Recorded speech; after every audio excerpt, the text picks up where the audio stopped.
ସେ କହିଲେ କଣ ଖାଇକି ଆସିଛ?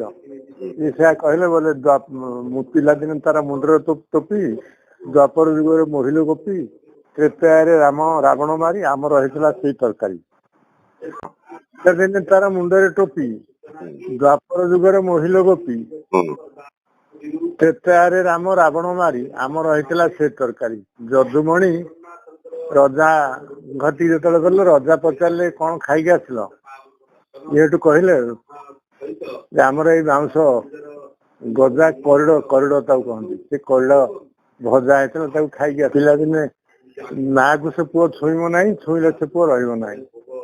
ପାଣି ପାଖକୁ ଗଲେ ମା ପାଣିରୁ ଜନ୍ମ ହେଇଛି ଲୁଣ, ବୁଝିଲୁ, ପାଣିରୁ ଜନ୍ମ ହେଲା ଲୁଣ, ମା ଠାରୁ ପୁଅ ହୋଇଲା ଜାତ, ଜନ୍ମ ନହୁଣୁ ସେ ଖାଇଲା ଭାତ, ଜନ୍ମ ହଉ ସେ ଭାତ ଖାଇଲା। ମାକୁ ସେ ପୁଅ ଛୁଇଁବ ନାହିଁ, ଛୁଇଁଲେ ସେ ପୁଅ ରହିବ ନାହିଁ। ପାଣିରେ ପକେଇଦେଲେ ଲୁଣଟା ଭିଜିଯିବ ଆଉଥରେ। ତେଣୁ ମାକୁ ସେ ପୁଅ ଛୁଇଁବନି, ଛୁଇଁଲେ ସେ ପୁଅ ରହିବ ନାହିଁ।